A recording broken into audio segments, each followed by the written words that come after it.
programang ito ay rated SPG. Striktong patnubay at gabay ng magulang ang kailangan. Maaaring may masiselang tema, lengguwahe, karahasan, sexual, horror o droga na hindi angkop sa mga... Alam mong nandito si Justin. Eric, please.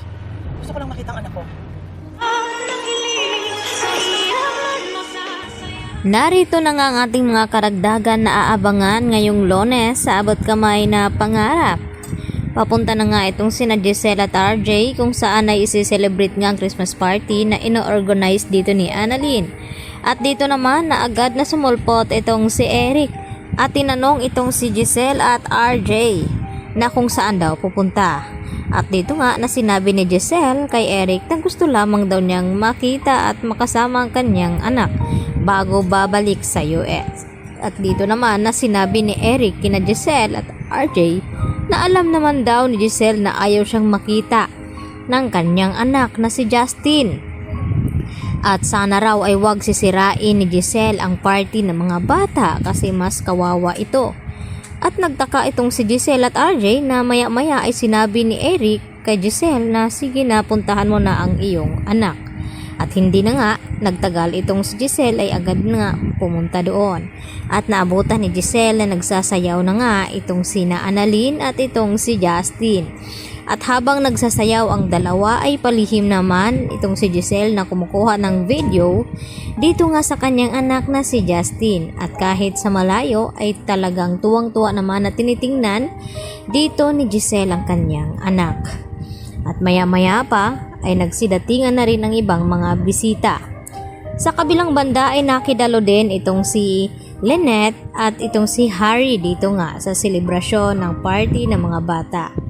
At nang matapos nga ang selebrasyon, dito naman na masinsina na kinausap ni Harry itong si Annalyn at ibinigay itong kanyang regalo para dito kay Annalyn. Dahil nakakalimutan daw niya noon na magbigay ng regalo. At nandun nga itong si Doc Clinton Javier at ang buong mga kaibigan ni Annalyn. Samantala, napanood naman nila Nars Karen at Nars Evan atong video na pinost ni Moira na masaya daw nagbabakasyon ang mga ito.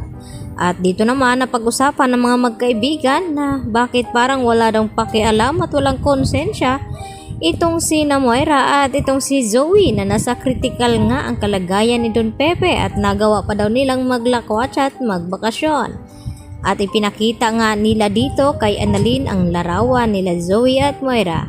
At dito nagtaka itong si Justin na kung bakit okay lang kay Annalyn na pakitunguhan at maging mabait dito kay Zoe. At dito na sinagot ni Annalyn ang tanong ni Justin sa kanya na pinapakitunguhan ni Annalyn itong si Zoe dahil magkapatid sila at kahit anong ang mangyari ayun pa rin kahit mataray at suplada itong si Zoe ay talagang pinapakitunguhan ni Annalyn ng mabuti itong si Zoe sa pagkakaalam na siya nga ang anak sa labas. At dahil hindi pa nila alam na itong si Annalyn ang tunay na anak dito ni RJ. At unti-unti naman nakakalimutan na dito ni Lynette itong trauma ng kanyang nararanasan nung ito'y pinasok ng mga magnanakaw ang bahay ni Carlos dahil sa tulong na rin ng mga mangbubuti ay talagang sinubukan ni Lynette na harapin ito.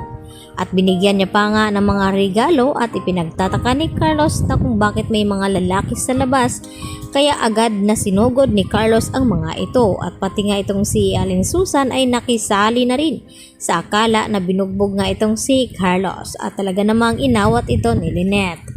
At dito na ipinaliwanag siya nga nagpapasok at nagbigay ng mga bote at pagkain dito nga sa dalawang mangbubuti. Kaya yan naman ang ating pakatutukan dahil baka hindi na matuloy ang pagbalik dito ni Justin papuntang US dahil mararamdaman niya ngayon ang awa ng kanyang ina. Yan lang po at marami pong salamat sa inyong panonood dito sa akin channel.